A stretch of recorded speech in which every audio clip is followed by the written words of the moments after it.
Naomba tutulie. Hivi karibuni tutamkaribisha Rais wa Jamhuri ya Kenya, Daktari William Samoei Ruto, ambaye amekuja akiwa ameambatana na makamu wa rais na naibu mkuu Musalia Mudavadi hapa jimbo la Korogocho. Kwa kweli leo ni siku ya kitofauti na tunajua ya kwamba mambo yako sawa.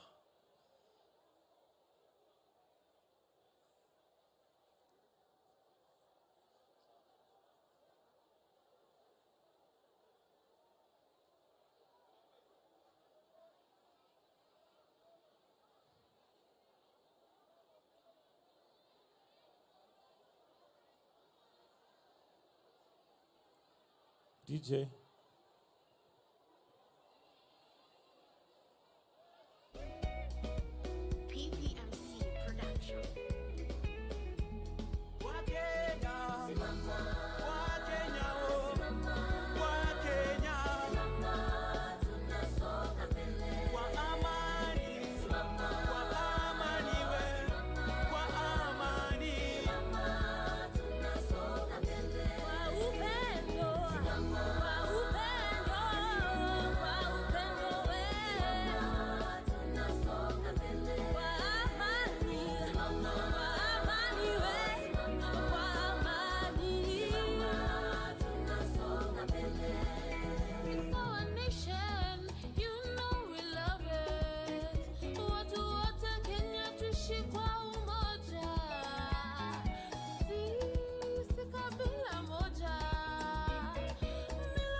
Uganda duto wer kendo Uganda duto miel Jopiny kendo mor gi wach masani Weche dongruok kendo margarita Kwe kende be madwaroga Jawa pinywa ni dong waheroga Jawa pinywa ni dong waheroga Mimi kama mzalendo wa nchi ya Kenya Nina hakika nchi yangu yapendeza Ukiangalia mbuga wanyama pori utafurahia Kila kitu kiko shwari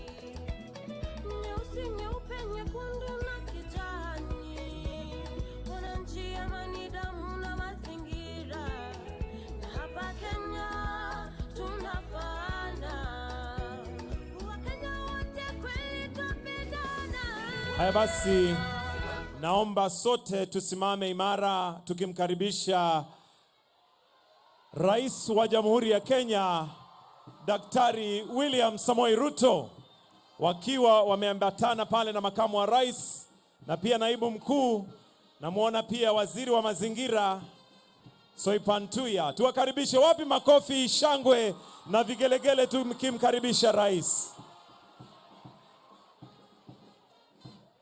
Naomba sote tubaki tumesimama imara. Tutaanza na wimbo wa taifa tukifuatwa pia na wimbo wa Jumuiya la Mataifa. Kwa hivyo naomba sote tutulie tafadhali, tutulie ili kwa sasa tuweze kupata wimbo wa taifa.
Naomba tubaki tumesimama nikimwalika Imam Mohamed Sheikh Abdi pamoja na Pastor Paul Mwangi watuongoze kwa maombi ya kufungua huu mkutano. Karibu Imam.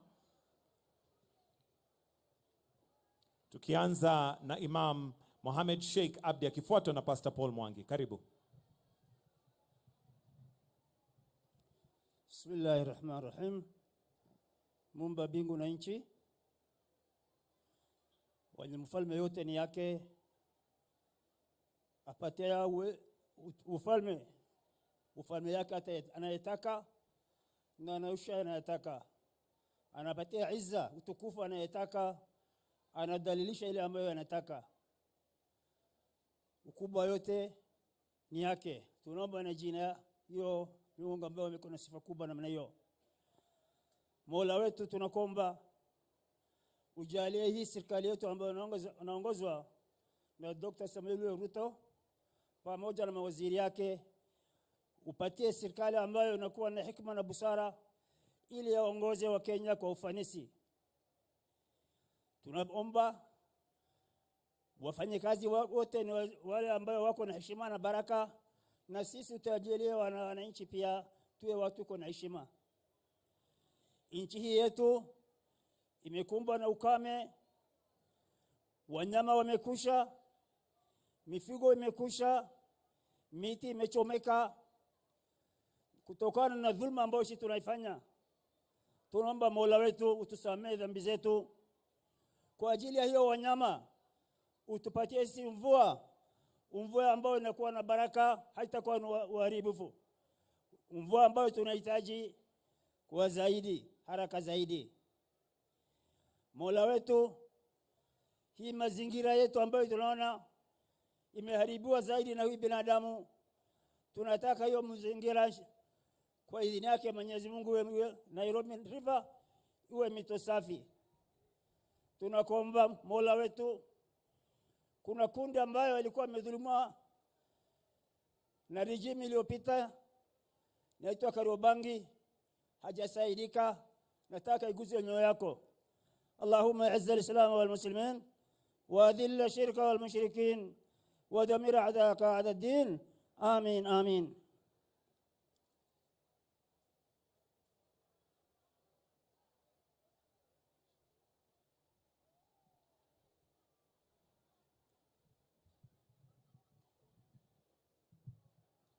Tuombe.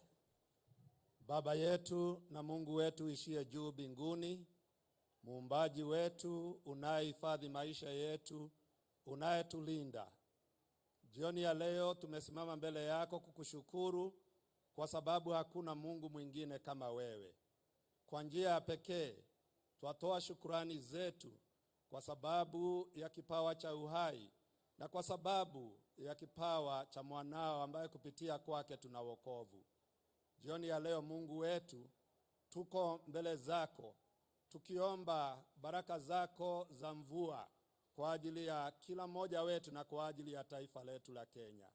Tunakushukuru pia kwa sababu ya rais wetu pamoja na mawaziri na wote wanaoongoza pamoja nao, tukiomba baraka zako na hekima yako iweze kuwa juu yao wanapoendelea kutuongoza, ili nchi hii iweze kufikia upeo mkuu na kila mmoja wetu tuweze kufaidika tunapongojea kurudi kwako mara ya pili.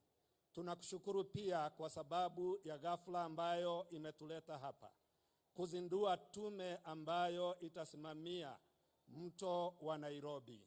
Tunaomba tume hiyo ambayo inaziduliwa jioni ya leo, wape hekima ili waweze kufanya kazi ambayo itarejesha mto huo katika hali iliyo nzuri, ili Bwana tuweze kufaidika kwa ajili ya maji yanayotiririka kupitia kwa mto huo.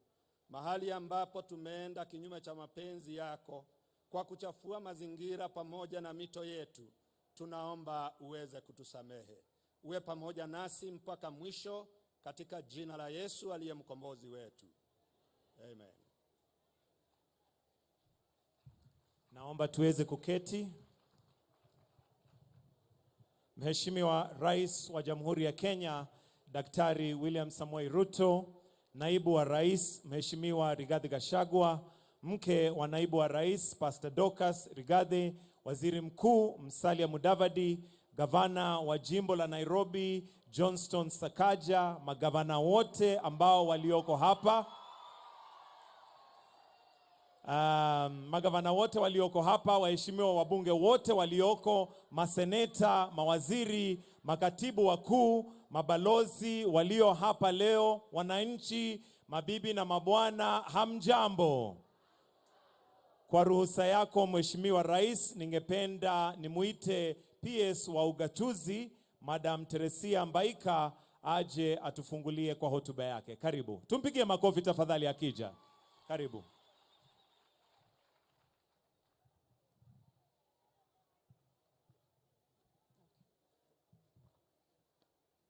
Your Excellency, the President of the Republic of Kenya, Excellency, the Deputy President of the Republic of Kenya, the Prime Cabinet Secretary, Cabinet Secretaries present, colleague Principal Secretaries, governors, members of Parliament, ladies and gentlemen. Your Excellency, sir, it is said that the shortest distance between two people is a story. Today, we are gathered here to write the story of a new Kenyan transformation story inside the bigger world climate change agenda. The government of Kenya, as the trustee of the Kenya Heritage, and through Gazette Notice number 1489-1 of 12th December 2022, established the Nairobi Rivers Commission to spearhead regeneration, protection, beautification of the Nairobi rivers and all the water bodies, and establishing livelihood projects within the boundary of the Nairobi City County.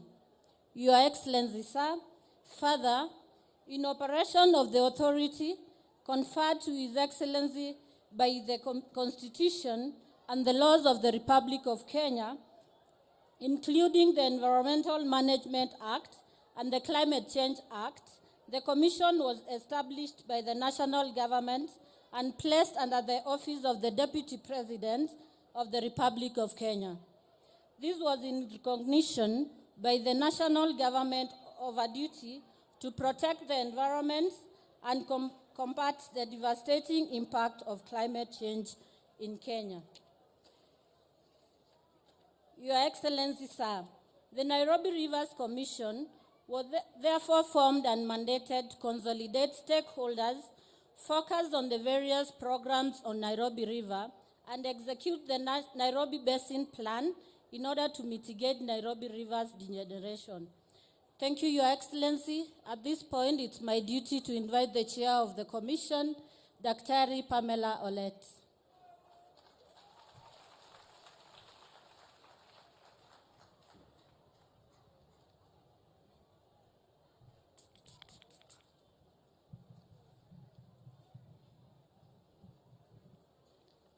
His Excellency, the President of the Republic of Kenya, His Excellency, the Deputy President of the Republic of Kenya, the Prime Cabinet Secretary, His Excellency, if you allow me, my assignment at this point is to introduce to you the commissioners of the Nairobi River Commission. If you allow me, they can come forward.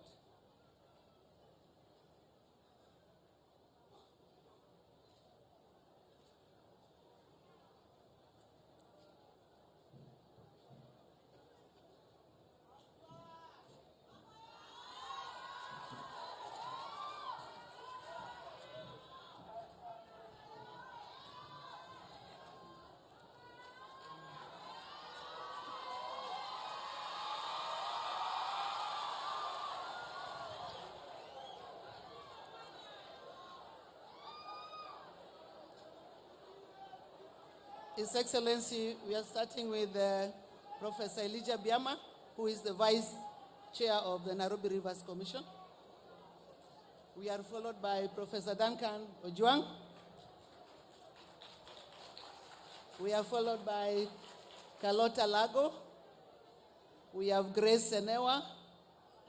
We have Elizabeth Mutitu. His Excellency, if you allow me, I will skip one commissioner for now, but I'll introduce Commissioner Muma Musava. Thank you.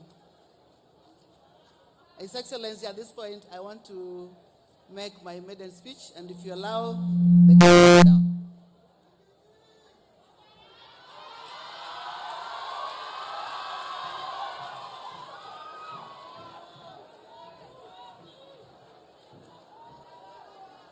Your Excellency, the President of the Republic of Kenya, Your Excellency, the Deputy President of the Republic of Kenya, His Excellency, the Prime Cabinet Secretary, the governors here present, fellow commissioners, distinguished guests, communities and CBOs, ladies and gentlemen, I am delighted to be here today. Okay. I am delighted to be here today on this auspicious occasion of the inauguration of the Nairobi Rivers Commission by our President, His Excellency, the President William Samoei Ruto. Your Excellency, on my behalf and on behalf of my fellow commissioners, thank you for appointing us to take up this challenging task. I have no doubt in my mind that we are up to the task. We promise you that we are going to deliver to the last word of our mandate. I have all the faith that Kenya Kwanza administration under your leadership is all about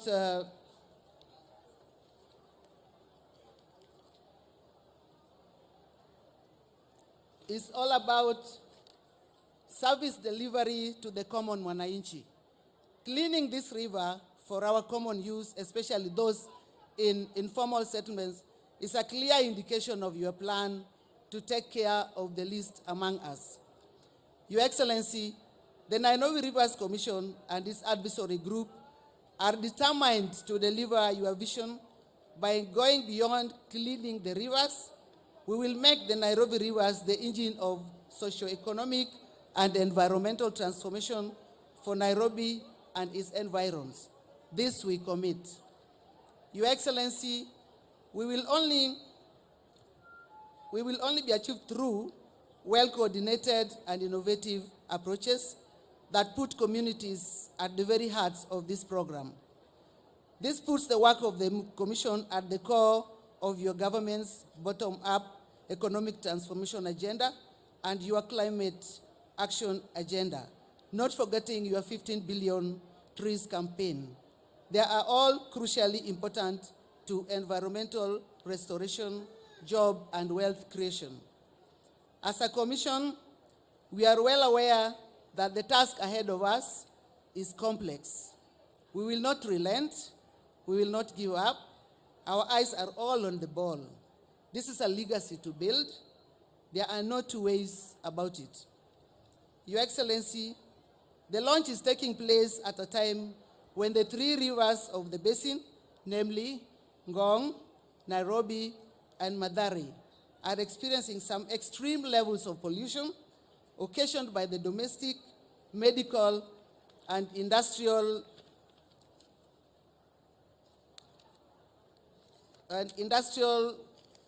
waste generated as a result of the poor land use, the disposal of solid and liquid waste from the sprawling informal settlements, and waste from the industrial plants located in the midstream and the downstream zones of the three rivers. Your Excellency, another challenge that has affected rivers flow is the prolonged drought that has significantly reduced the volumes of water flows, hence resulting in concentrated minimal volumes. This loss of biodiversity has endangered aquatic life almost to the extinction, if anything is to go by. Despite this gloomy picture of the river basin, some successful attempts have been made over the years to restore and regenerate water flows in the three rivers. Your Excellency, the government and private sector initiatives supported by our development partners, including UN Habitat, UNEP, and World Resources Institute, have gone a long way to making strides towards making the success of cleaning the Nairobi rivers a reality. Besides, there have been success stories aimed at the restoration of the quality river and water flows, and revival of biodiversity, especially within the midstream zones of the Nairobi River. The most successful initiative started by the Kenya government is that of the now famous Michuki Park, located between the National Museum Hill and the the Globe Cinema roundabout. Your Excellency, the riparian reserves of Nairobi River, tributaries namely Ngong, Mathare, and Nairobi, have been encroached by both formal and informal settlements that lack adequate sanitation and sewerage services. Your Excellency, the restoration and rehabilitation process of the river is an inevitable aspect since it shall help in curbing the pollution issue. The first attempt to clean the river was in 1999 under the Nairobi River Basin Program. Since then, there have been more attempts, with the most promising one being under the directive of the late Cabinet Minister Honorable John Michuki, which was praised for reviving a river which was dead because of the dumping of human and industrial waste. There are recent efforts including construction of wastewater treatment facilities in Dandora, construction of sewer reticulation network, including fecal sludge management infrastructure, and construction of ablution blocks to help improve conditions in informal settlements. Nairobi River continues to suffer from pollution caused by different source and non-source points. Your Excellency, approximately 50% of the capital city residents live in highly congested, informal, and middle-class settlements, mainly located along the Nairobi river banks. Increased urbanization, development of real estate, industrial development, among other factors, are attributed to the causes of pollution. Furthermore, key green recreation areas like the Nairobi Arboretum Forest are being choked by the polluted Kericho River within the middle class and high-rise building areas. The result is Nairobi residents no longer have clean air during sporting or holding of communal events at the park. To avert such problems, it is important to reclaim the Nairobi River Basin to ensure reduced cases of pollution and curbing it in the long term. Lastly, the Nairobi River Commission would like to thank the Kenya government and development partners like UNEP, UN Habitat, and the Water Resources Institute of the World Bank for their contribution to the new mandate for NRC as enunciated through the loaded terms of reference. Your Excellency, the Commission is committed to deliver to Kokazi. We are excited by the commitment of your admission through the Office of the Deputy President, His Excellency Rigathi Gachagua. We commit to work with all the actors, both states and actors at local, national, and international arena. We are ready to listen to you and to work with you to finish the unfinished business of cleaning the Nairobi River. Finally, Your Excellency, I appeal to all Kenyans to support this cause. We are in this for the good of the country, for the good of our people, and for the good of humanity, even as we battle the adverse effects of climate change and make the Nairobi River Basin clean again.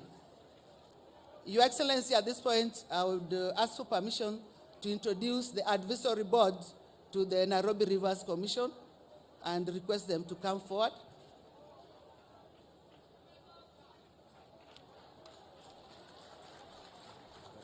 Yes. Okay. It was true.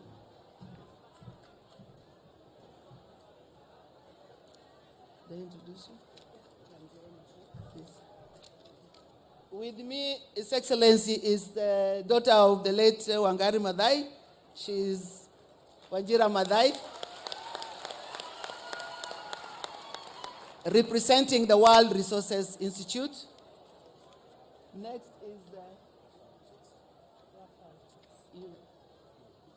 yes. We also have UNEP here, represented by Dr. Alfred Tooth. Sorry. UN Habitat, sorry. Then followed by Inga Anderson, the Executive Director of UNEP. And then last we have the MD of NEMA. And Excellency, if you allow me, I would request them to make a statement. No?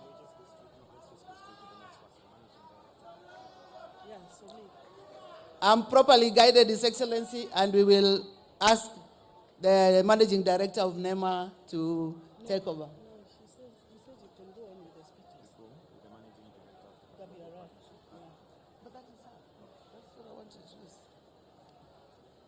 His Excellency, I'm guided again that I was okay to invite the representative of the World Resources Institute to make a statement.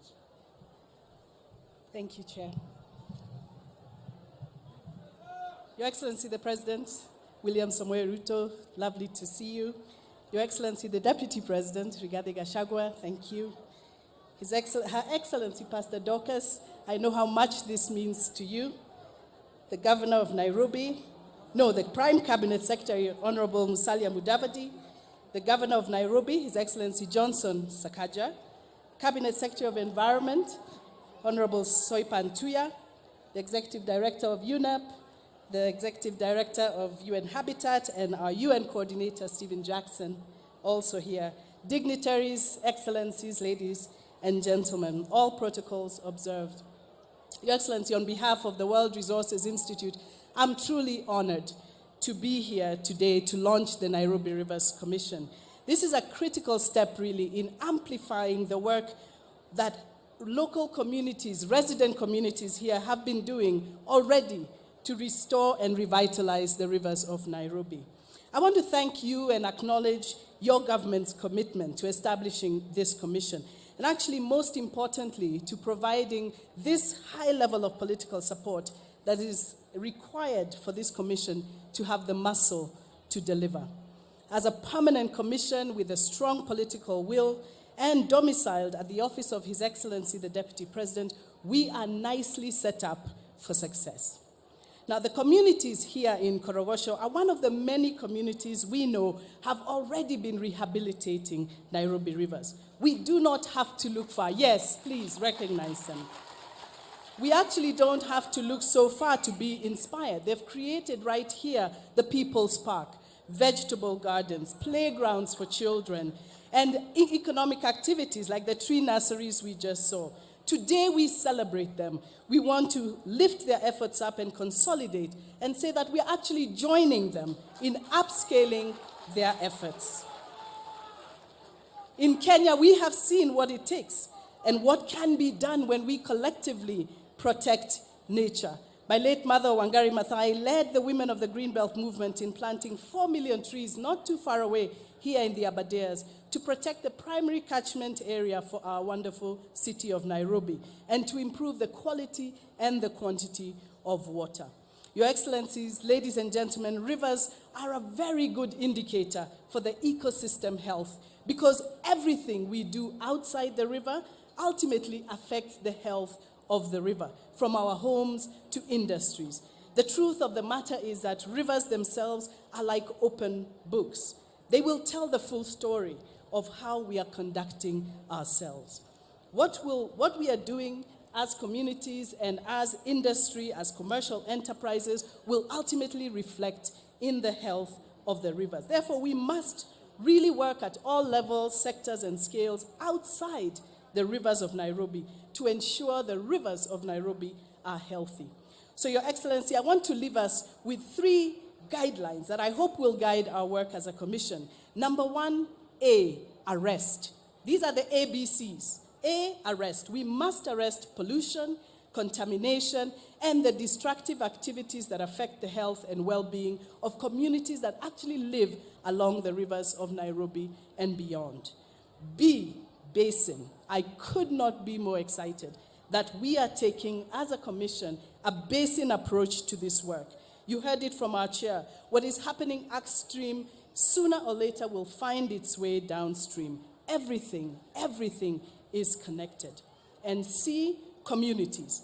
We must continue to center local communities adjacent to these rivers by working with them, amplifying their voices, investing in them, and scaling up their innovations. Today we planted trees, and all of those trees have to be taken care of. They have to be watered. Indeed, nature-based solutions are good business ideas. So I hope that we will invest in those communities for at least 3 years, that the trees that we planted today will survive.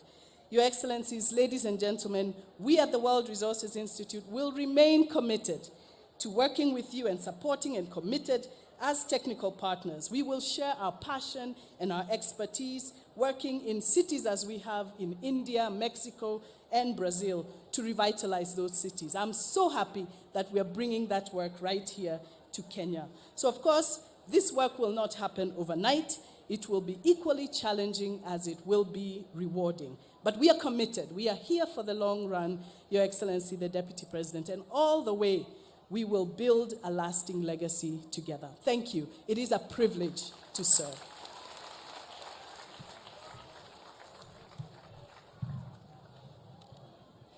His Excellency, allow me to call the UN Habitat representative, Dr. Raphael.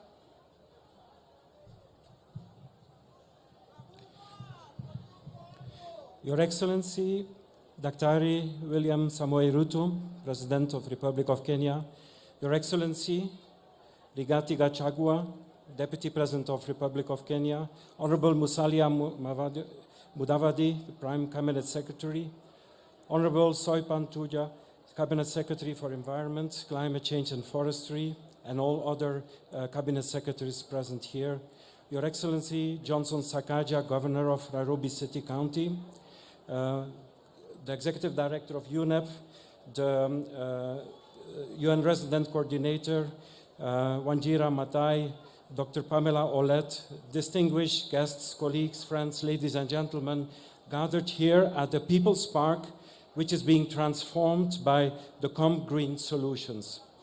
Very good afternoon to you all. I'm standing here on behalf of Maimouna Motcharif, Executive Director of UN Habitat, and I'm pleased to join you today for this official launch of the Commission, which demonstrates the dedication and the commitment of the government of Kenya and partners towards the regeneration of the rivers of Nairobi. The banks of Nairobi rivers are home to over 56% of the Nairobi population, spread across several low and middle income settlements along the basin. The corridors of these rivers host numerous educational institutions and high-value ecosystems, and are hubs of a dynamic informal sector that fuels the city economy. The Nairobi rivers provide an unparalleled advantage, which could be a turning point towards sustainable development. This will ultimately improve urban health and well-being, create decent jobs and ecotourism opportunities. It will enhance biodiversity and support the provision of clean water, sanitation, and waste management. The initiative will also be a catalyst for infrastructure, including affordable housing, non-motorized transport, and green public spaces, particularly within the vulnerable areas. As UN Habitat, we are actively supporting urban generation approach by promoting inclusive, vibrant neighborhoods and communities. Creating social value and connecting urbanization with nature are at the very heart of this initiative. We are therefore greatly pleased to be part of this advisory group together with UNEP, the World Resources Institute, and NEMA. Our relationship with the Nairobi City County and other stakeholders has already enabled us to undertake city-wide public space assessment and develop the spatial profile of Nairobi River.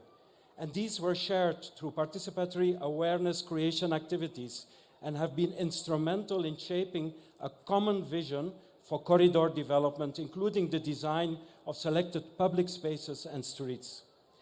As the Commission officially starts its work, UN Habitat is keen to convene the local and international technical expertise required, liaising with other UN agencies and partners for more integrated technical and financial support.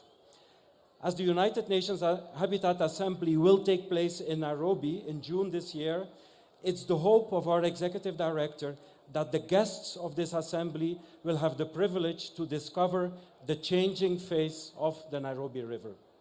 Your Excellency, as I conclude, UN Habitat has enjoyed 45 years of collaboration with the government of Kenya and continues to jointly explore new frontiers towards sustainable urban development. We are grateful for the support accorded by the government over the years and wish to assure you of our commitment to further strengthen our partnership. I also extend my gratitude to all institutions and individuals championing the regeneration of the rivers of Nairobi and call upon all of us to continue working together and deliver as one. Thank you very much.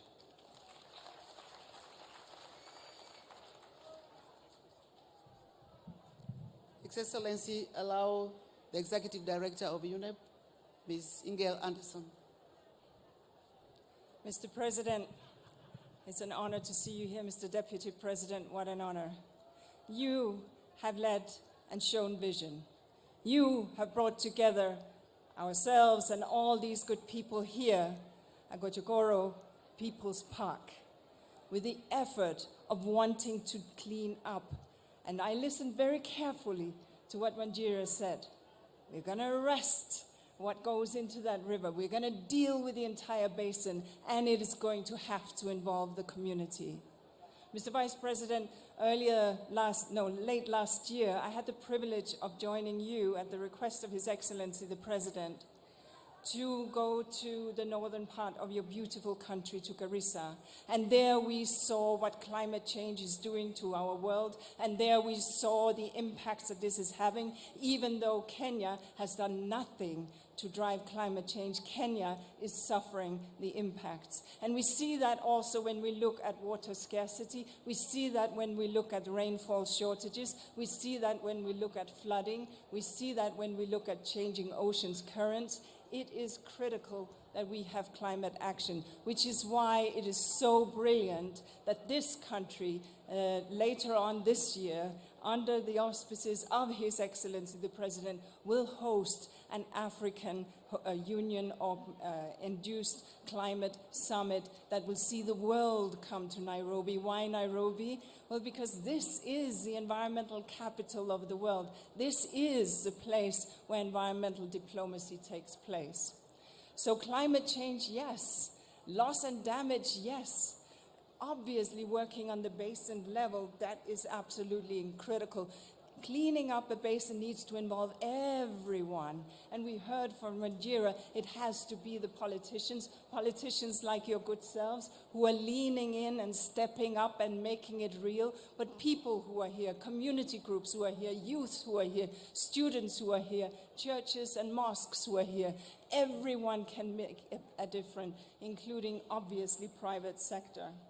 And it'll have to be about partnership, which is why we, from the World Resources Institute, from UN Habitat, of course from NEMA, we really work everyone for NEMA, and UNEP under the overall coordination here in Kenya by the resident coordinator, why we are so very pleased to be joining this work. Rest assured, we will not rest till this job is done. Our commitment is absolutely clear, and we look forward to seeing the results of what we are starting today. Thank you.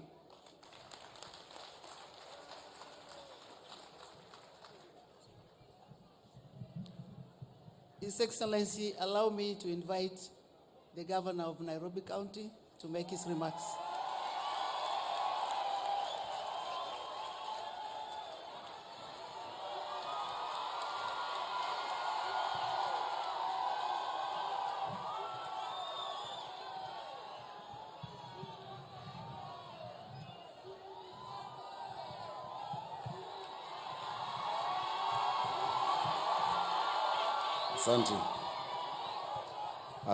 Asanteni sana. Your Excellency, Deputy President, mawaziri, wageni wetu, karibuni coach. Karibu coach. Hapa ni coach, hapa ni mtaa. Watu wa coach, mjambo. Tusalimiane kwa hewa, mjambo.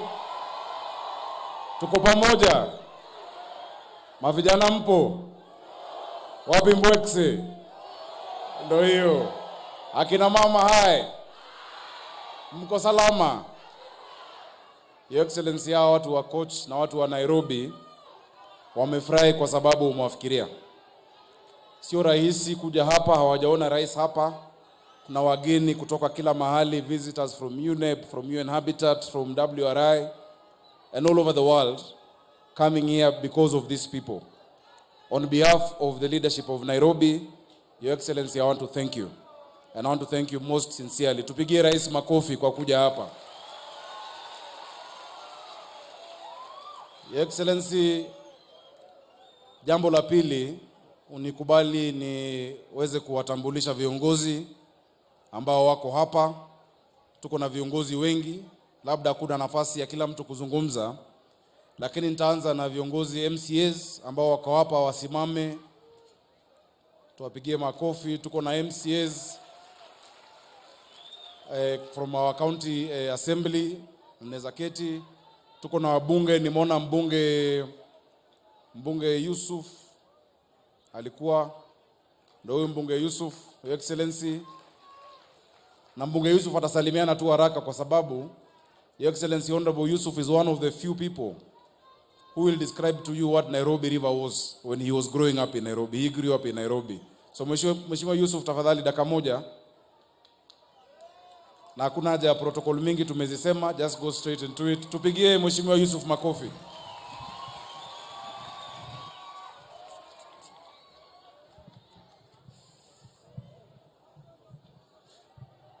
Asante sana gavana wetu, Mheshimiwa Rais, Mheshimiwa Makamu wa Rais, Mheshimiwa Mudavadi, mawaziri, Mheshimiwa dada yangu Soipan, sijakuona, nimekuona sasa hivi, Mheshimiwa Waziri Njeru, ma PSS, wabunge, ma senator, governor wa Mkweni, na all protocols observed.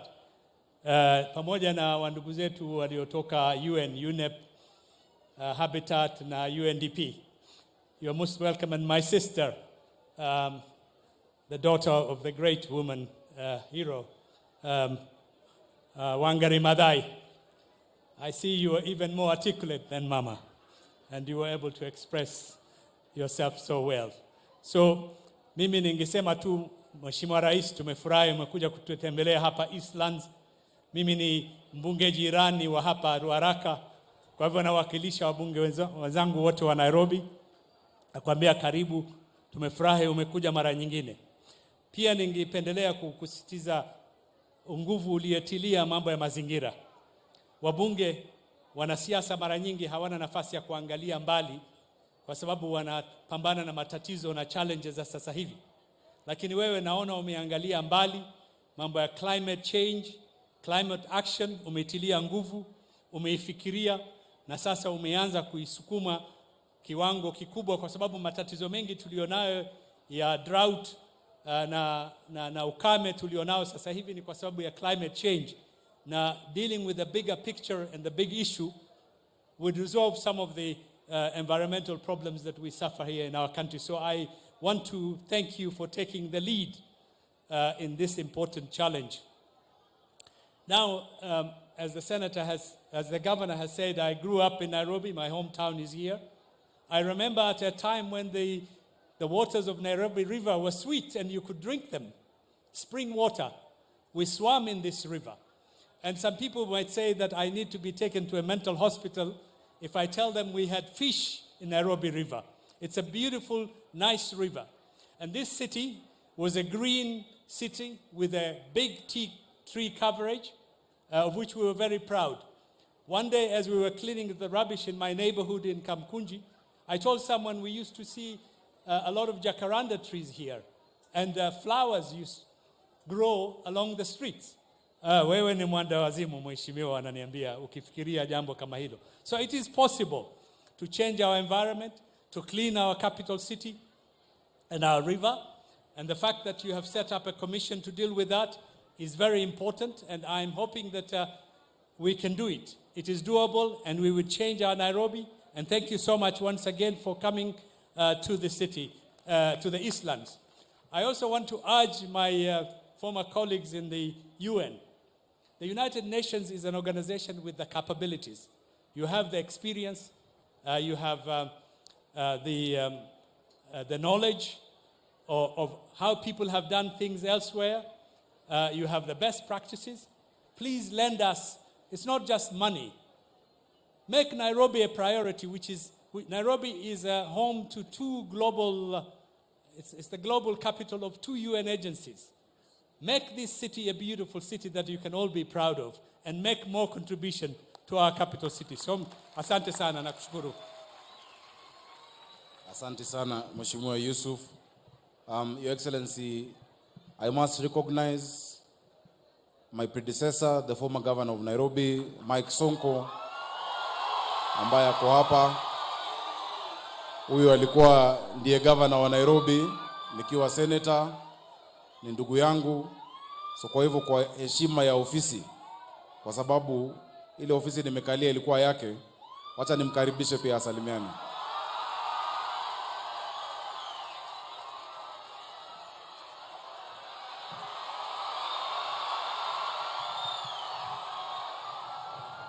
Nairobi! Nairobi! Ruto! Ruto! Rigijia! Sakaja! God is good and all the time. Asanteni sana Mheshimiwa Rais wa Jamhuri ya Kenya, Daktari William Samoei Ruto, Mheshimiwa Deputy President Rigiji, mama wetu Dorcas, Prime Minister, PS, Cabinet Secretary, wageni wetu wote na wananchi, hamujambo. Mimi sitaki kuongea mambo mingi, lakini ningependa kushukuru Governor Sakaja kwa kunitambua, kwa kunipatia heshima. Mahali kulikuwa na shida kidogo. Unajua sisi wananchi wakiguswa, basi sisi tunaruka kichwa, tunakuwa wazimu. Lakini ndugu yangu hapa sasa anafanya kazi. Mahali kulikuwa na shida, Mheshimiwa Rigiji alipiga msasa. Tumekubali sote kumsupport Sakaja kama governor wa Nairobi. Na mimi ningependa kukuambia governor, hapa Korogocho, hawa vijana wa Com Green, hii community na jamii yote ya Korogocho, ningeomba uwashike mkono. Hawa tulianza kusafisha nao hii mto. Wewe ushikilie mahali nimewachilia. Na unajua Mheshimiwa Rais na Mheshimiwa Deputy President ni watu wanajali maslahi ya mahasla. Na nyinyi vijana, mimi ningeomba vijana mimi naomba mushikilie mkono huyu gavana wetu, mushikilie muunge mkono serikali yetu. Wengine wanapofanya maandamano ya uongo, sisi tunafanya maendeleo ya ukweli. Kwa hivyo mimi leo si siku yangu, rais lazima aongee na wageni wengine waongee. Mheshimiwa Rais, hii jamii ya Korogocho ni jamii ambayo ilidhulumiwa na ile serikali ya ndugu yako ambayo ilienda. Watu walibomolewa mchana, ndio ati jamii fulani wajenge estate fulani siwa yao, sijui itoke hapa. Kwa hivyo Mheshimiwa Rais, tunaomba kwa Islam ya Korogocho, unapofanya ile agenda yako ya affordable housing, ufikirie watu wa Korogocho pia, Mheshimiwa Rais. Na wale pia waliwachwa bila makao. Tuliona juzi Deputy President Rigathi Gachagua, kuna mahali watu walibomolewa huko. Alienda huko akasimama na wao. Tunaomba serikali iangalie, kwa sababu Article 40 Sabbatical 4 of our Kenyan Constitution inasema Mkenya yote yule akitolewa mahali by way of compulsory acquisition, bas serikali iangalie maslahi ya wale watu mahali wataenda, wapewe kitu kidogo na maisha yao iweze kuangaliwa. Ya mwisho, Mheshimiwa Rais, kwa ile serikali iliyopita, yale mengi ya dhulma yalifanyika, sana sana kwako wewe, kwa Deputy President wetu mpendwa, kwangu na kwa mwingine yote yule ambaye alikuwa anakuunga mkono. Watu waliekelewa makesi mingi ya uongo. Lakini tunashukuru wewe ulipoapishwa kama rais, dhulma zote ziliisha.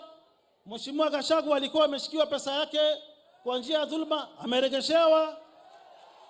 Tumeona watu wameachiliwa makotini. Mimi Mheshimiwa Rais, hao wananchi waliniombea, nikajisaidia na mahakama ikaniwachilia. Lakini mimi nashangaa, Mheshimiwa Rais, kiongozi wa mashtaka DPP anaingilia kesi yangu, anaenda kuapili. Mimi naomba Mheshimiwa Rais, kuwe na usawa Kenya, na mimi niko tayari kufanya kazi na kusaidiana na serikali. Ile pesa yangu mingi Uhuru Kenyatta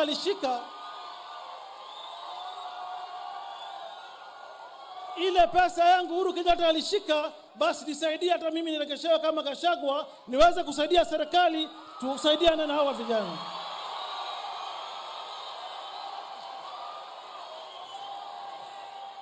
Asanteni sana, Mwenyezi Mungu awabariki nyote. Asante.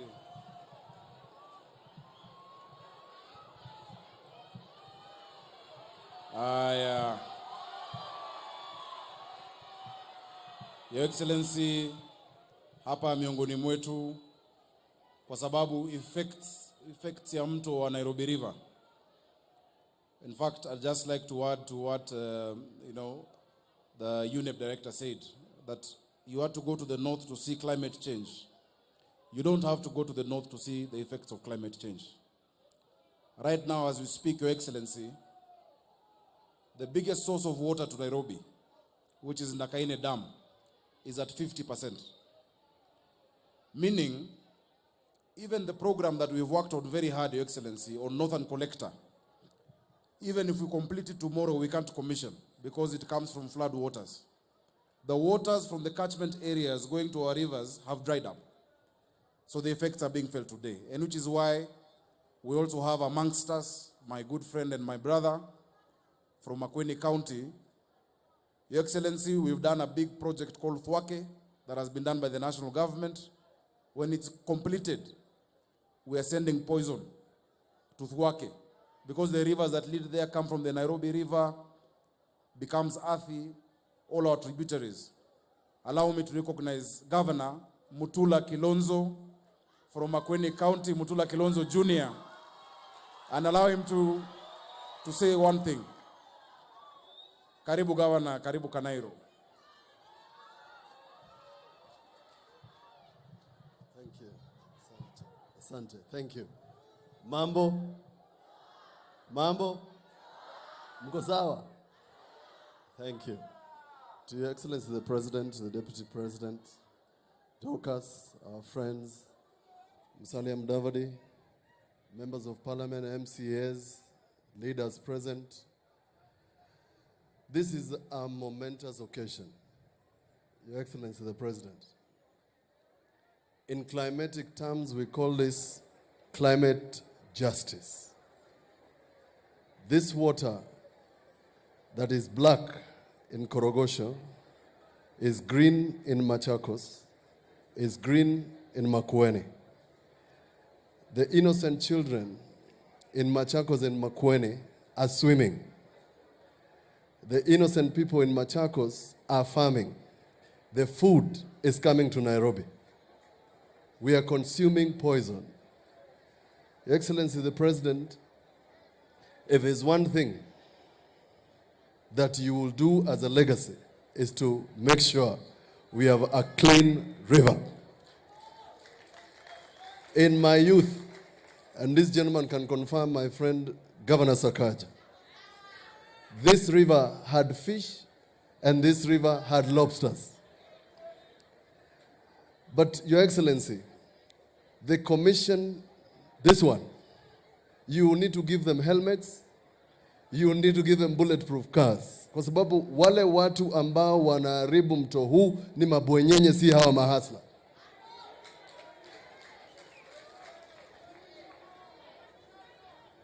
And Your Excellency, these people should pay. The law calls it polluter pays principle. In the US, when Shell poured oil into the ocean, they paid for it. In Brazil, when somebody poured waste into a river in a place called Belo Horizonte, they paid for it. Anybody who pollutes the river must pay for it. mahasla, hakuna haja mahasla watoe 100 million to clean this river. And Your Excellency, it is a tragedy. The people of Korogocho must live in human dignity. And this is a generational issue. That a child in Kenya can be born in Kenya to see a river that is black. And it's not a river. This is not a river. This is a sewer. And we should call it what it is. And we must put to shame anybody who has done this to the environment. It is a crime. And Your Excellency, if the national government can make the standard gauge railway and pass a law that if you remove a piece of metal of a standard gauge railway, it becomes an economic crime. It must be an economic crime in Kenya to pollute a river. Because those people consuming this water are getting cancer. They are dying. It is murder. Usiwasikilie huruma. Punish them. That is the way to restore this river.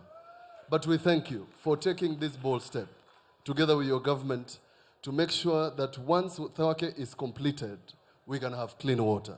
Because that water you have promised us, we will consume it in water. And that's why I'm here. And thank you, the Deputy President, for inviting me to this auspicious occasion. I am a stakeholder. I thought that the Commission should have our stakeholders from Machakos, from Makueni. Because that is where the real effects of this river are. The real poison is out there where people don't know that this water is black when you're here and turns color when you get to the other side. Thank you, Your Excellency. God bless you. Asanteni sana. Thank you. Asante sana, Mutula Jr. Your Excellency, just for the record, because, you know, Senator Mutula and I were in the Senate, where we vigorously defended devolution. The cleaning of this river is a concurrent function. Your Excellency, you remember before your inauguration, when you're President-elect, we came with a team, and I see Momo is here. We presented for you the model of what the river should look like. And you got very excited. You put it in your inaugural speech. And we said that we would jointly, as Nairobi County government, with the national government, work on the Nairobi River Commission. I want to confirm that the Deputy President and I have worked closely on this. We've sent representation. Many times I'm represented by my Deputy Governor. And even within the Commission, Nairobi has its representation. So let no one think that we have transferred functions. Mambo ya transfer tulikata. Hatutawahi transfer function Nairobi. In fact, tunakuomba utupatie functions kadhaa. Kama ya kupatia watoto chakula, school feeding program, that is a national function. We want you to give us ili ya watoto wetu. Your Excellency, hapa kuna shule mbili tu. Na that is why kuna watoto wengi hawako shule. Na hata wale wanaenda shule hawapati chakula. Tunaomba utupatie ili watoto wa Komboni, watoto wa Nyungunyu, watoto wapate chakula shuleni, na pia tuweze kuongeza idadi ya mashule. There is no secondary school that is public here in Korogocho. So, Your Excellency, for the record, and I would like our partners to know that this is a function being concurrently run between the national government and the Nairobi County government, and through us, we will incorporate Machakos. I've been speaking to Governor Wavinya Ndeti. Every time she mentions the people who are dying of cancer around Mwala, going down because of the effects of the same river, going down to Makueni County. Your Excellency, wacha kweli nitambue Comb Green.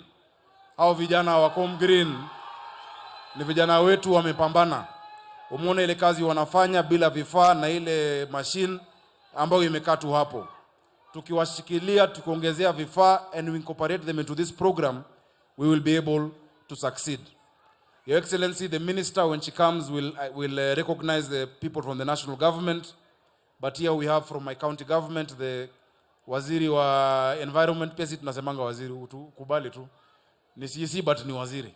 Hata tusikie tuko na serikali. Tuko na waziri Maureen Jerry, huyu wako in charge of environment. Na pia tuko na chief officer ambaye ni PS kwa lugha yetu, Ibrahim. tuko na managing director wa Nairobi Water, Engineer Muguna. Nairobi Water is a company 100% owned by Nairobi. Hawa tuko wapigeni makofi watu wa Nairobi. Your Excellency, watu wa Nairobi hawajui kwamba umetusaidia na vitu viwili kwa mambo ya maji. Umetusaidia na mambo ya Karimenu inatuletea 24,000 cubic meters. Alafu umetusaidia na hii mambo ya Northern Collector. Hiyo mambo yote leo Muguna ameniambia atatoa notice ya rationing, nimemwambia hapana. Sisi tunaamini kutanyesha. Ungoje kwanza, ngoja kidogo, usitoe notice, tunaomba kunyeshe. But as we are doing that, Your Excellency, tuko na mradi wa kupanda miti, tumekubaliana na wewe na Waziri Soipan ambaye tunamaliza kesho asubuhi. Hawa vijana wetu ambao hawana kazi, vijana wapa mtaani, hawa akina mama wetu ambao wako na nguvu, tunaandika 10,000, 10,000 of them. Your Excellency, umetusupport, tutagawa hiyo gharama kati yangu na yako, ili hivi tu mvua inapoanza na tumekaa na KFS, tunajua pale seedlings zinatoka, 4 days a week tutafanya kazi ya kupanda na kukuza miti Nairobi hii. Mko tayari? Mtaweza hiyo kazi? Ama mtaki hiyo kazi? Mnataka? Asante. Washiko unaweza? Asante sana. Your Excellency, as I go to conclude, this work is really important to us. Because as we say, the environment is not something we bestow to generations to come, or what we receive from our parents is something we've taken from our children. We need to give them a better Nairobi than what we have received. We need to give them a better city. Your Excellency, just kwa sababu sijaona mbunge wa hapa na sijaona MCA wa hapa, wacha tu niguse vitu mbili ya hapa. Kwa sababu pia mimi nilichaguliwa hapa. Si mlinichagua? Your Excellency, hii hospitali ndo nimekuwa na kulilia. Hii hospitali unaona ni hospitali kubwa sana. Hii hospitali ilijengwa, ilianza zamani wakati wa Nyayo, wakati wa Kidero wakajaribu, haikuendelea. Ilifaulu juzi, lakini hii hospitali ikapeanwa ikuwe pediatric hospital na ikachukuliwa na Kenyatta. Tumekubaliana na wewe na ningependa ukumbushe wananchi. Mtu mzima akipata hapa shida hawezi ingia kwa hiyo hospitali, anaambiwa aende Mama Lucy Hospital. Wamama wakihitaji kujifungua hawaingii kwa hiyo hospitali, wanaambiwa waende Mama Lucy Hospital. Mimi niko tayari kama governor wa Nairobi, tukishirikiana na wewe, kwanza tubadilishe iwe full general level 5 hospital, ili tuweze kuhudumia mtoto hadi mzee. Tuweke madaktari, tuweke vifaa, na nakuomba tukimaliza kama una dakika 5 nikupeleke uone. Iko hadi na mochari, ili wananchi wa hapa waache kusumbuka wakienda kule mbali kutafuta matibabu. Your Excellency, wakati wa NMS vitu mingi sana za Nairobi zilichukuliwa. Hii hospitali si ati tunaomba serikali ya kitaifa itupatie, ni yetu. Tunaomba mturudishie na mtusaidie kuweka vifaa, kwa sababu you support county government. It is not a national hospital, it's a county hospital. Your Excellency, watu wetu ambao waliumia wa Kariobangi Siwa, na nimefurahi ndugu yangu amesema, bado wako kwa shida kubwa sana. Najua hakuna pesa ya kupeana hivyo, lakini tuwapangie mkakati ya kuweza kuwajumuisha na jamii. Walitupwa kama maumbwa kwa sababu ya uchokozi na kwa sababu ya ubinafsi. Hata hiyo ardhi ambayo walikuwa, kuna njia ya utu ya kufukuza mtu ama ya kuondoa mtu, si hata kufukuza, kupeleka mtu pale kwingine. Kabla ya kufukuza mtu, kabla ya kuondoa mtu, ujue ni wapi anaenda na ataishi namna gani, na atakula nini na atalala wapi. Tayari Your Excellency, sisi tuna reform watu ya Kanjo. Unajua wamekaa miaka mingi walizoea kunyanyasa hao vijana. Wameanza kurudi, lakini tunaomba sasa utusaidie pia. Polisi wananyanyasa vijana wangu wa bodaboda sana na vijana wa bikes na mtaa. Because Your Excellency, we have a new government, your government and ours, that we see this as our bosses. Hao ndio wadosi wetu, sisi sio wadosi wao. Your Excellency, mwisho kabisa, najua mengine atasemwa na waziri, this river cleaning of the river. All over the world where you go, people look for property next to the river. In Kenya, people run away from the river because it stinks. We can change that narrative. It is an economic frontier. There are great opportunities for business. There are great opportunities for trade. We want, for instance, Your Excellency, between actually the museum coming down to Kamkunji town mzima, we want to expand the river. We want to have markets on one side and on the other side to have businesses. It can be done na inawezekana. But Your Excellency, even if we clean the river, kama hatutatui shida ya siwa, ya sewerage system, hapa hakuna sewerage system. Ukiambia hawa wasiweke hiyo siwa kwa mto, wapeleke wapi? Ukiambia wale wako Kawangware, zile choo ziko karibu na mto, wasiweke kwa mto, waeke wapi? Tukiwabomolea. Nairobi County needs, on the short term, 4.7B, Nairobi Water and Sewerage Company. And I've sent you the entire program, Your Excellency. In the medium term, around 6B. In the next 5 years, if we use 19B, na si ati pesa kuomba, we can do the innovative ways to fund it. We can even get a green bond. And I'm glad the British government is helping us to get a transactional advisor to get a green bond on Nairobi Water. If you get 20 billion shillings, umesema affordable housing tujenge, siwa itakuwa wapi? Tumebadilisha the height restriction for buildings in Isili area. Mheshimiwa Yusuf ako hapa, Kiambio tumesema we'll go up to 25, 26 floors, but there's no sewer. So please support us in line with your housing program. We want to add 500,000 houses in Nairobi, but without sewer. It is going to be a disaster. This has to go hand in hand. So asante sana Your Excellency. Asanteni sana watu wa Ruaraka, watu wa Nairobi. Siku zote tuko pamoja, na wakati mnaitiwa kazi ya kufanya kwa mto, tafadhali tieni bidii. Tafadhali mfanye hiyo kazi.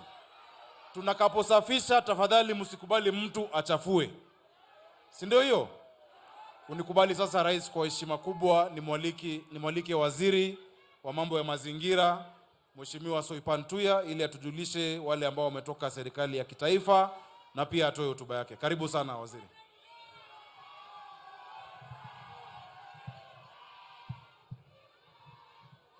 Thank you very much, Your Excellency, the President, Your Excellency, the Deputy President, Your Excellency, Mama Dorcas Rigathi, Your Excellency, the Prime Cabinet Secretaries, Cabinet colleagues, permanent Principal Secretaries, our valued partners, the Executive Director for UNEP, the Executive Director for UN Habitat, WRI, Honorable Members of Parliament, the Governor of Nairobi, the Governor of Makueni, na wananchi wako chamjambo. Your Excellency, allow me to thank you very much for this your timely establishment of the Nairobi Rivers Commission. It could not have come at a better time. And Your Excellency, to say that my ministry, which is represented in the Commission through NEMA, will offer all the support to the Commission. And I also take this opportunity to congratulate all the commissioners through the chairperson and encourage the Commission to employ an all-government, all-society approach, just like we are doing with all the other ecosystem restoration programs. Your Excellency, my ministry will particularly be very keen on enforcement of the various legal and regulatory frameworks, and particularly those touching on water quality and regulation of effluent discharge.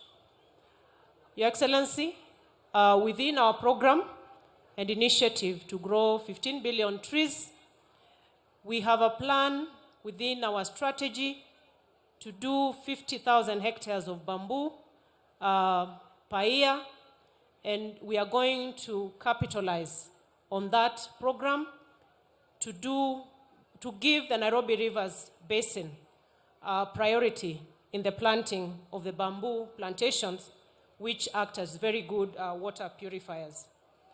Your Excellency, allow me also to congratulate the young people, Comp Green. They've done a wonderful job.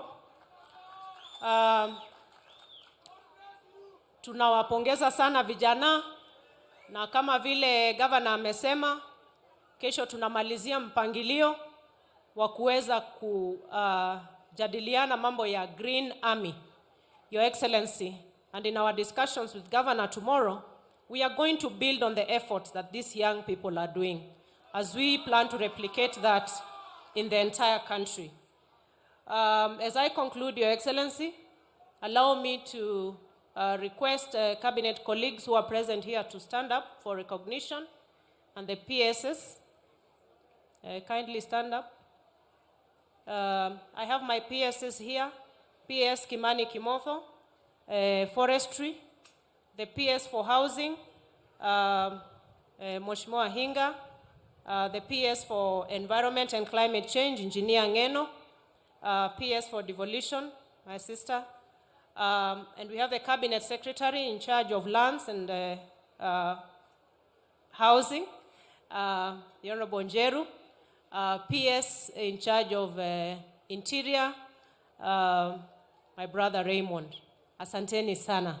Your Excellency, I conclude by taking this opportunity to welcome His Excellency, the Prime Cabinet Secretary, His Excellency Musalia Mudavadi, to make his remarks.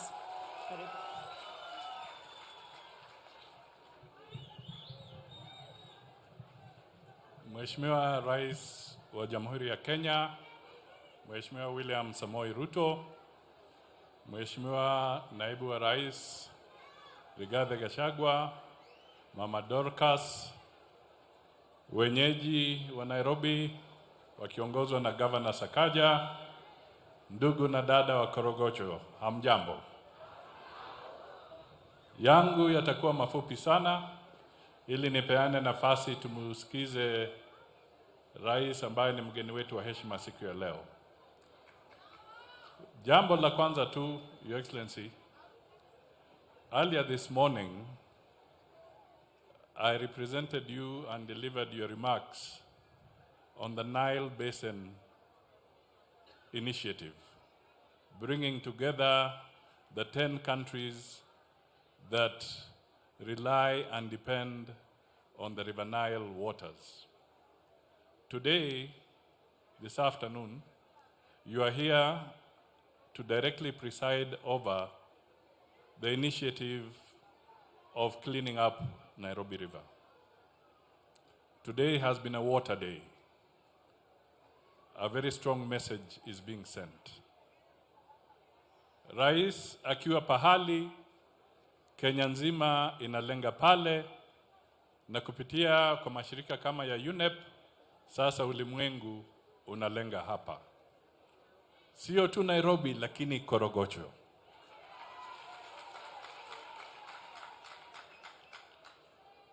Jambo la pili, mimi nataka niseme, kwa sababu nimepata nafasi, vile Mheshimiwa Governor wa Makueni ametaja, nimepata nafasi kuruka na ndege na kufata mto huu. Mto huu unaanza na gray, unakuwa black, na hatimaye unakuwa green. Yaani ile algae inashika kule chini, na watu wanakunywa, mifugo zinakunywa, hayo maji yanatumika kupalilia mimea, na sasa tunaanza kuona magonjwa ya aina mbalimbali yakitusumbua. Kwa hivyo kuna jukumu kubwa kama Wakenya tushirikiane. La tatu na la mwisho,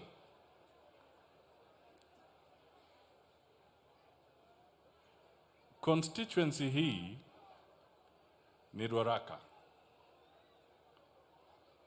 Constituency hii haikushindwa na mbunge wa Kenya Kwanza.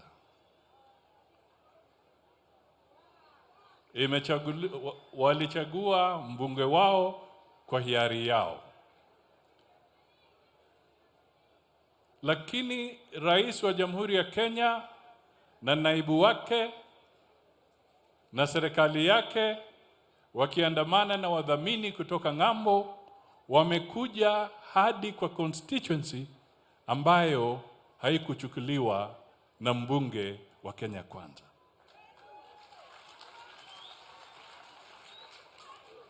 Ni kwa nini nasema hivyo?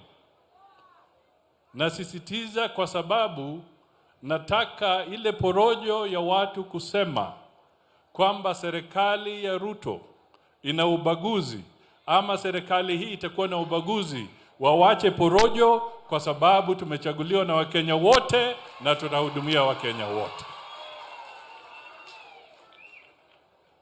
Kwa hivyo hiyo ajenda yao ambayo ilikuwa kule mjini wawachane nayo.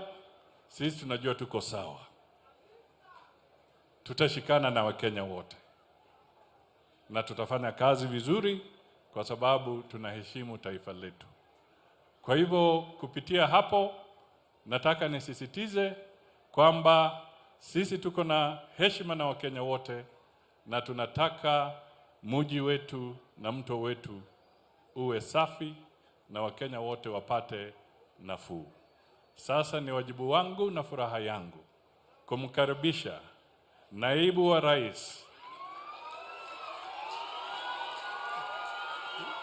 Mheshimiwa Rigathi Gachagua, naye aje anene na zungumze na Wakenya. Asante.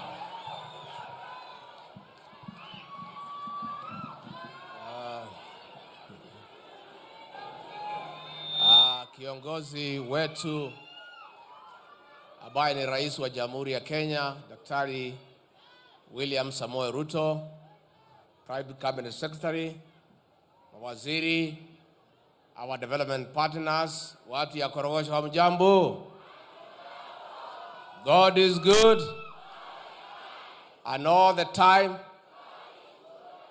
Munisalimie kwa hewa. Bwana Yesu asifiwe.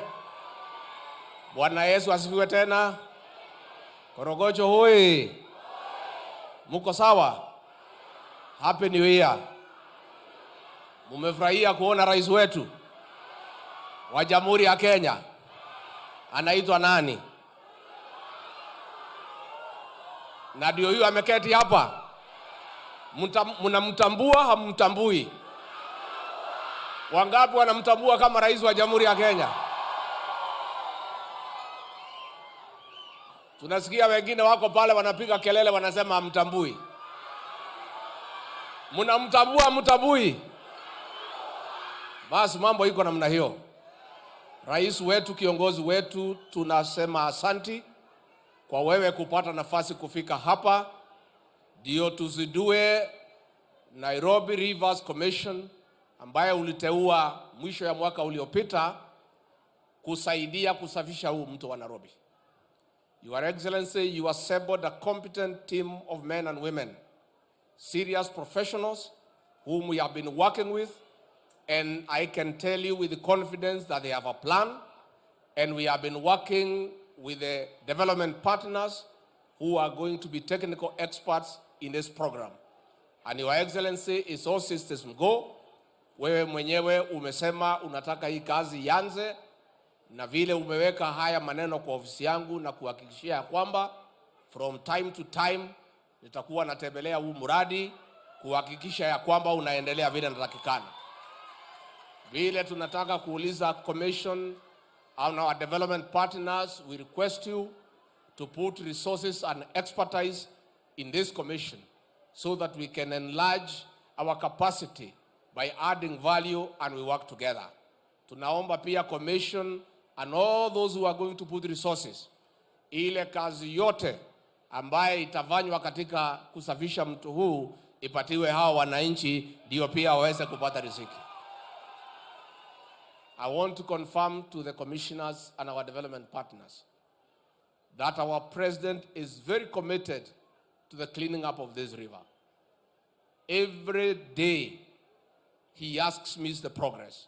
So I am well aware of where he places the importance of this exercise. And I urge all of you to work with commitment and hard work. Nikimalizia vile waziri wetu mkuu amesema. Sisi huyu rais wetu ametuambia na tumekubali kwa sababu ndio kiongozi wetu, ya kwamba hii Kenya yote ni yetu. Wale wote ambaye walimpigia kura, wale hawakumpigia, wote ni wa Kenya na atawafanyia kazi. Na yeye akiwa kiongozi wa nchi ataendelea hiyo kazi. Na mimi nikiwa kiongozi wa UDA naendelea kushughulikia watu ya UDA, naye rais anashughulikia watu ya Kenya. Your Excellency, tukiwa hapa tunataka tuseme, tumesema tukiwa pale Kericho na tunarudia, kazi ya maendeleo itafanyika kila pahali Jamhuri ya Kenya. Hapa Korogocho, juzi tulikuwa Nyanza, mipango ya maendeleo, kwa sababu kila Mkenya analipa kodi. Lakini wale wafanyikazi wa kumsaidia rais, atatafuta wale ambaye wanakubali na kuamini the bottom up economic transformation agenda, kwa sababu ndio wanaelewa agenda yake. Kwa sababu lazima utapata wale viongozi, wale wa kukusaidia ni wale wanaelewa agenda yako, ndio uweze kupata progress katika kazi ya Kenya. Kwa hivyo watu ya Korogocho, tutakuwa hapa. Mimi mwenyewe nitakuja kuhakikisha ya kwamba mmepewa kazi kwa hii mto, ndio kila Saturday mnapata pesa ya kujisaidia. Tumekubaliana? Tumekubaliana? Kwa hayo mengi, ningetaka kwa heshima kubwa nimuulize msimame, tumkaribishe Rais wa Jamhuri ya Kenya, Mheshimiwa William Samoei Ruto. Mheshimiwa Rais. Aya. Korogocho wa mjambo. Korogocho wa mjambo. Mambo. Bwana Yesu asifiwe. Asanteni, tuketi chini. Wale tulio na viti.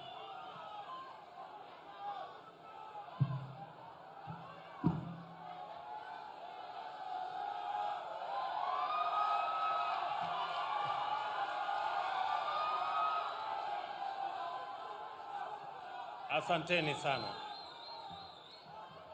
Mheshimiwa Deputy President, waheshimiwa mawaziri, Mheshimiwa Governor wetu wa jiji la Nairobi, our friends from UNEP, from UN, from UNDP, and all the other partners present here, distinguished guests, the great people of Korogocho.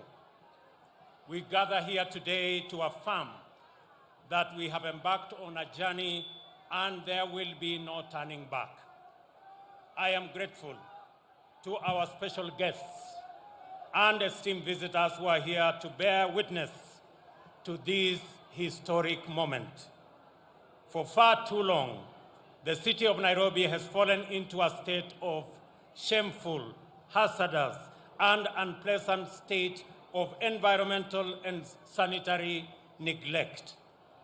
Runaway air, water, land, and even noise pollution have been so normalized that there are people who have never seen the green, clean, healthy, and safe city in the sun that Nairobi used to be.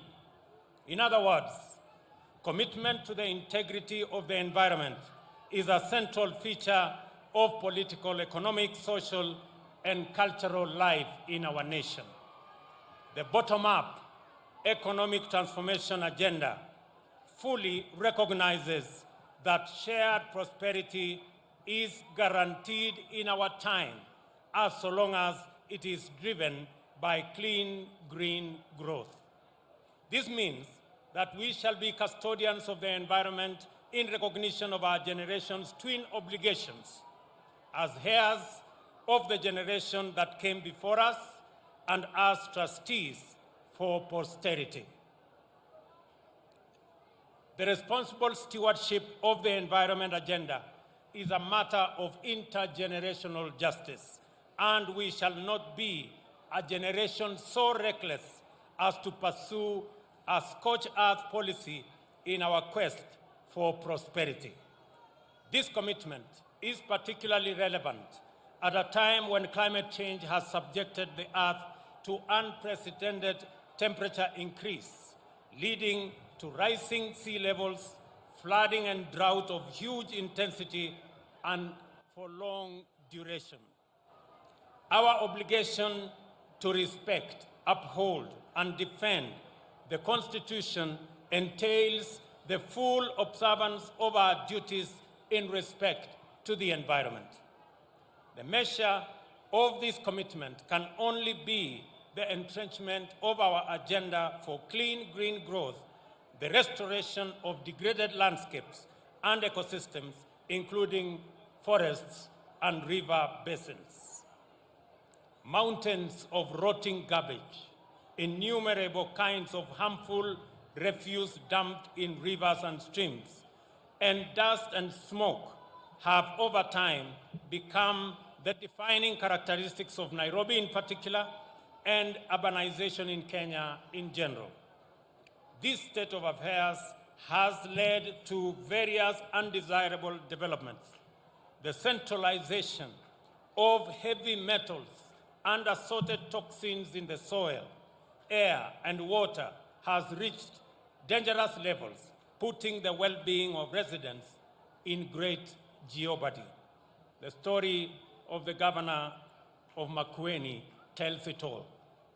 Nothing symbolizes the regrettable environmental degradation in our city better than Nairobi rivers, which have become channels of murky and toxic streams and not the fresh, clear, cool waters. Once the rivers abound with variety of aquatic life that is non-existent today. To put Nairobi and its river basin's ecologically crisis in perspective, let us recall that the city is an anglicized pronunciation of Enkare Nyarobe, which in Kimasai means the river of cool waters. For the Maasai, a famous pastoral community, this name was not only a fair description, but also high praise for a river basin where Morans watered their herds and flock with absolute confidence that pollution and toxicity were non-existent. Today, no one, not even the most reckless among us, can dare so much as taste the water in any stream in Nairobi river system. It is discolored, smelly, often corrosive and toxic. This state of affairs must come to an end, and the unsafe and unhealthy environmental situation must be corrected to restore Nairobi to its true identity. We have resolved that the city must not only reclaim its glorious reputation as Africa's green city in the sun, but also live up to its ancestral identity as the river of cool, fresh, and safe waters. This commitment is emphatic and unambiguous. Kenya's national development blueprint is categorical that the shared prosperity we must pursue has to be attained in a clean and secure environment. The preamble to our Constitution has made it clear that a shared consciousness of our respect for the environment is our heritage and collective determination to sustain it for the benefit of future generations. For this reason, the right of every person to a clean and healthy environment is affirmed. Article 42 of our Constitution gives the right to protect the environment for the benefit of the present and future generations, and also to have environmental obligations. A few weeks ago, I presided over the commencement of activities to restore the Ngong Forest Complex, which is the source of many rivers that form the Nairobi Rivers Basin. Our national program to plant 15 billion trees by 2032 will restore many river sources and catchment areas. The work we are inaugurating today advances this restoration and rehabilitation agenda so that the water flowing in our rivers may begin to support a profusion of aquatic life again. This portion of the cleaning and greening campaign is of special personal significance to me. My research project for my master's degree documented significant changes in water quality due to pollution of the wetlands in Nairobi National Park. I therefore recommended conservation measures to bring pollution under control in my thesis. A number of stakeholders have worked hard over the years to do precisely this work. From 2000, UNEP undertook the Nairobi River Basin Project. In 2019, UNEP again collaborated with the Rotary Club under the Adopt a River initiative, which is still going on. Likewise, the UN Habitat, in collaboration with the government, undertook the Nairobi River Regeneration Initiative. Finally, the National Environmental Management Authority has been implementing the Urban Rivers Regeneration Program since 2019. Despite this commendable work, the Nairobi River Basin ecosystem has not regenerated sufficiently to sustain aquatic life, and much work remains to be done to turn murky streams into rivers of cool water. The Nairobi Rivers Commission represents a fresh, resolute, and substantive effort to supplement, complement, catalyze, and accelerate all previous efforts to enable Nairobi live up to the promise of its name and recapture its reputation as the clean, green city in the sun. As things stand today, we all know that Nairobi is the city in the garbage. The Commission is inclusive, participatory, and collaborative, and represents collective action on a major scale and with representation from various multi-stakeholder groups. And I want to ask my deputy to include representatives from the county of Machakos and the county of Makueni, so that they too can make input into this great program, either as co-opted members or members in whatever other form, to make sure that this project is cross-county, as the governor has said earlier. The Commission also has an advisory group made up of UN Habitat, UNEP, World Resources Institute, development partners, and private sector organizations. With this new impetus, the aspiration to make Nairobi Rivers Basin viable and the water clean is virtually guaranteed to happen very rapidly. The people of Nairobi are finally able to give themselves, hopefully, clean rivers. And I want to commend my deputy who has been on top of this program, and I specifically assigned him this responsibility because we want the whole of government, the whole of society, the whole of community involved in this process, because it's the only way we can get this done. Let me also reiterate that the project we are, pengine niseme kwa Kiswahili, hii mpango ya Nairobi Rivers Commission, kwanza nataka niwapongeze vijana wengi sehemu nyingi katika mji wetu wa Nairobi kwa ile kazi tayari wanafanya kusafisha mito yetu ya Nairobi. Ile takataka wanaokota na ile kazi yote wanafanya ili kufanya mji wetu wa Nairobi iwe ni mji msafi. Mimi nataka niwaeleze wote ya kwamba tutafanya kazi pamoja na nyinyi. This commission, as I have said, has not come to replace any stakeholder who is doing something at the moment about the cleaning and greening of our city. But we have come to complement, we have come to collaborate, we have come to accelerate so that we can achieve this in a shorter time by involving everybody.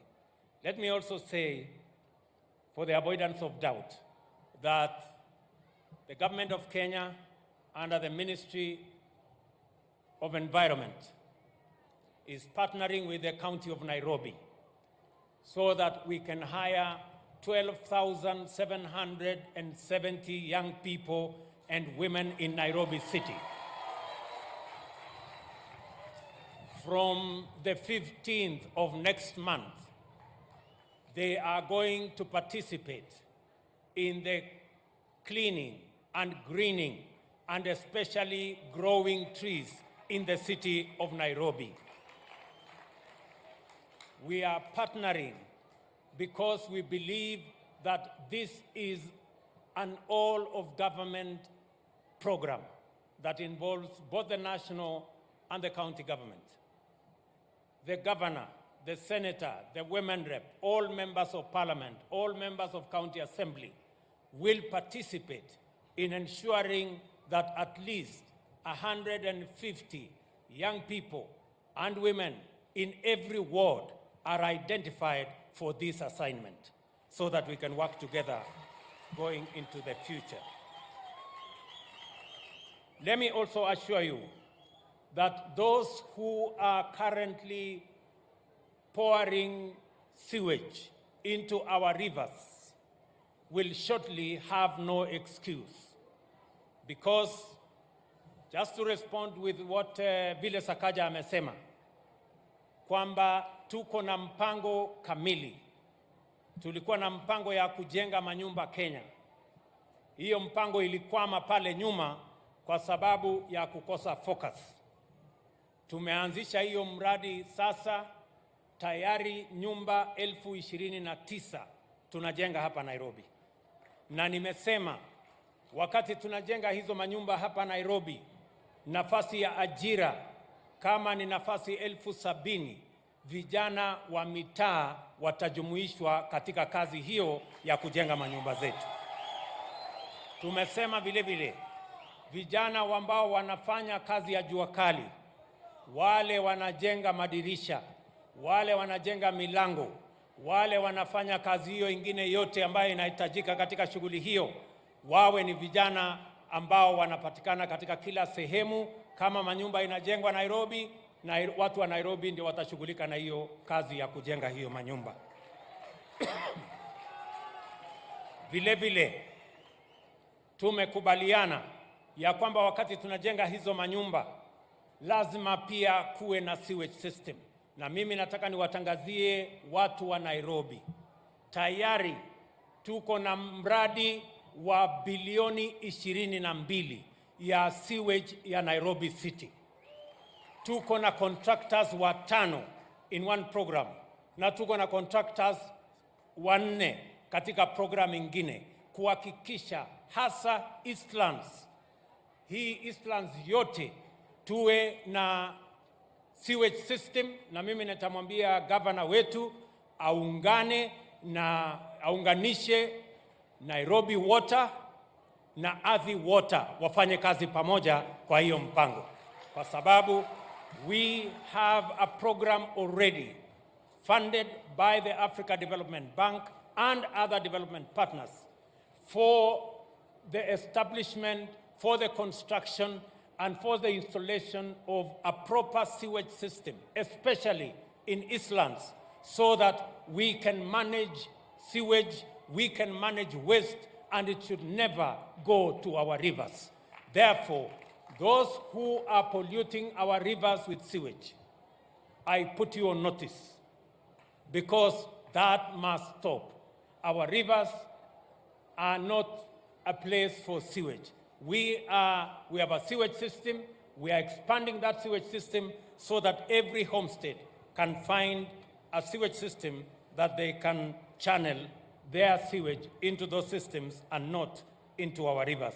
So, Mheshimiwa Governor, mwambia watu yako huyo jamaa wa Nairobi Water atafute jamaa mwingine anaitwa Michael Duita wa Athi Water, wafanye kazi pamoja, kwa sababu hiyo mpango inaendelea saa hizi, and we want to work with you so that we can provide the sewage for the city of Nairobi. Nataka vile vile niseme ya kwamba mpango wetu ya kuhakikisha ya kwamba tunabadilisha Nairobi ni mpango ambayo hauwezi kusimama hata wakati tunapanga sasa hii mambo ya kusafisha mito yetu, tunataka every place, hasa nimeona hapa coach, wale watu wote wanaishi kando kando ya hiyo mito, nyumba zenu tutawajengea nyumba mpya ambayo mtaishi kule. We are going to make sure that this regeneration program of our rivers will include the regeneration of our housing development in those areas. Kwa hivyo nimekuta jamaa pale alikuwa anaishi kwa nyumba kidogo iko mabati sijui namna gani.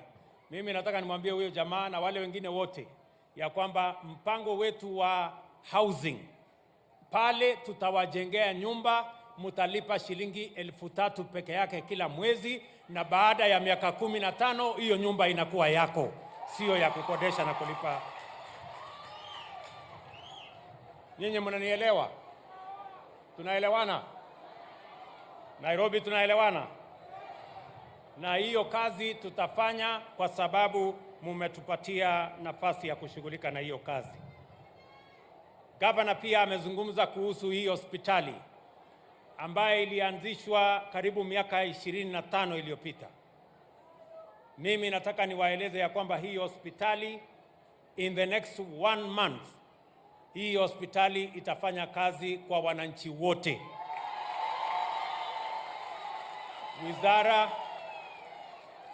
Wizara ambayo inahusika na mambo ya afya watafanya kazi na huyu gavana wenu na county government ya Nairobi, tuhakikishe ya kwamba kama kuna vifaa ambayo haitoshi, kama kuna sehemu haijakamilika, tutakamilisha, tutaweka vifaa zile inahitajika, ndio hii hospitali isiwe ya watoto peke yao, iwe ya watoto na watu wazima na kila mtu katika sehemu hii yenu, ndio isaidiane na zile hospitali zingine ambazo ziko katika sehemu hii ya Korogocho na sehemu hii ya Eastlands. Isabu watu wa hapa Ruaraka na watu wa kule Embakasi wote wafaidike na kazi hiyo ambayo tunafanya kwa pamoja.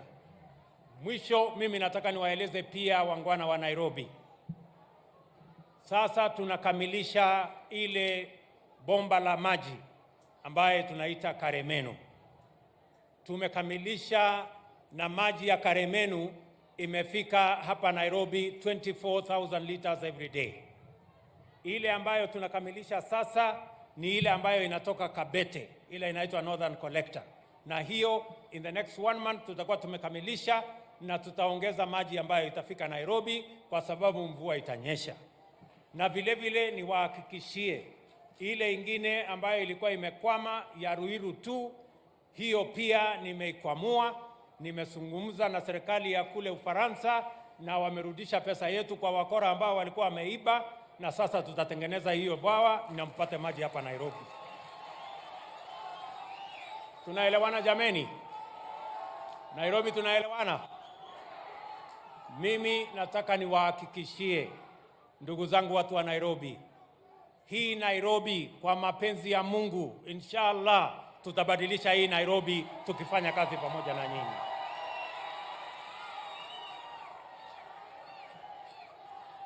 Musikue na wasiwasi ya kwamba eti kutaenda hivi, eti kutaenda vile. Mimi nataka niwahakikishie mambo ya uchaguzi na viongozi tulimaliza tarehe 9 mwezi wa 8.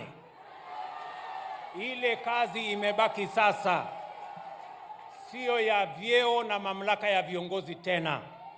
Ile kazi tuko nayo sasa ni ya wananchi hawa. Tupange mambo ya wananchi, na wauliza viongozi wenzetu, msianze kutuuliza mambo ya uchaguzi ya 2027.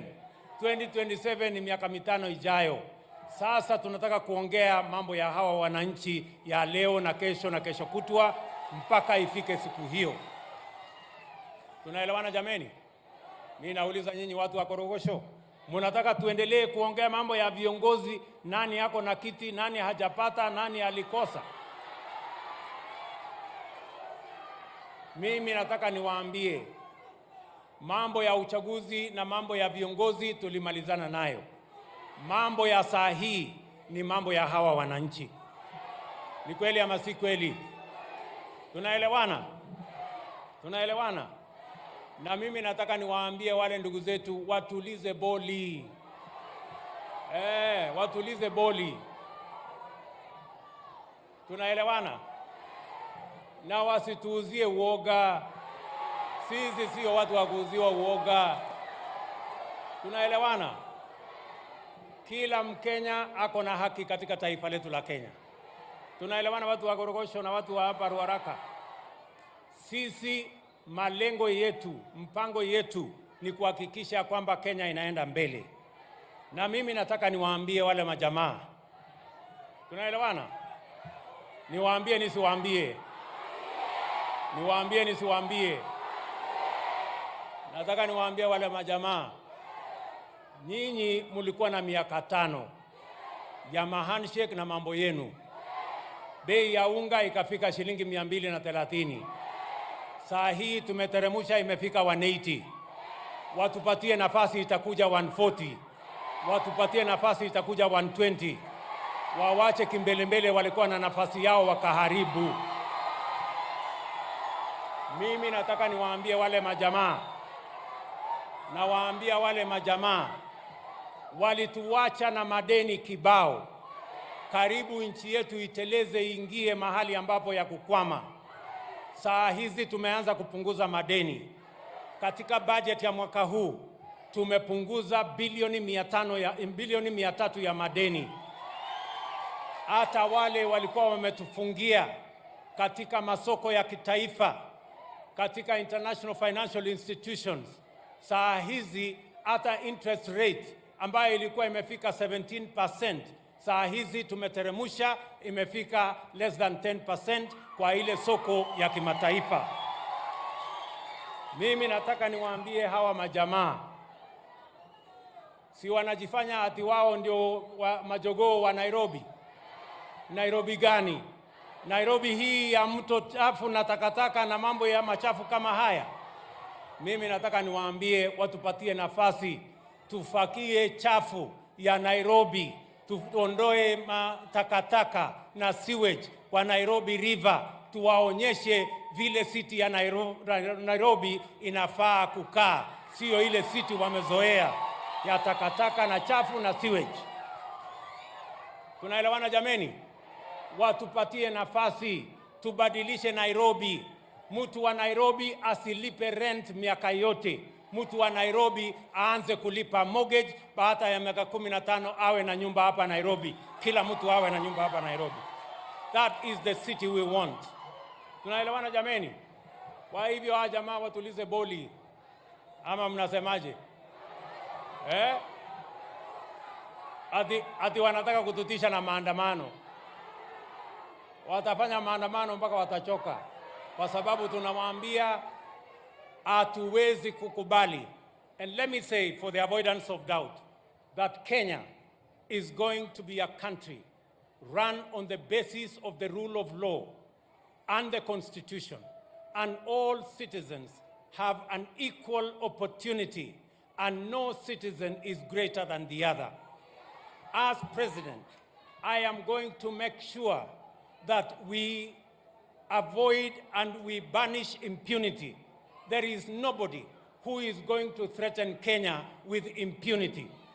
Everybody must respect the law, and this country is going to be governed by the rule of law, and we will make sure that everybody obeys the Constitution and works and respects the rule of law. I want to tell our friends who are used to impunity, who are used to forcing their way, that they will have no way, because this is going to be a country based on the rule of law, and nobody, let me repeat, nobody, let me say it again, nobody is going to threaten Kenyans. Nobody is going to drive this country using impunity. We are going to be governed by the rule of law. Tunaelewana jameni? Tuko pamoja? Tunaelewana? This event then is our forum to demonstrate that clean green growth is not only possible but also feasible for our generation in a few years from now. And we are going to demonstrate by what we are going to do in the next 5 years around the Nairobi Rivers Basin and ecosystem. Asanteni sana. Thank you very much. God bless you. Mungu awabariki sana. Nani nawapenda sana.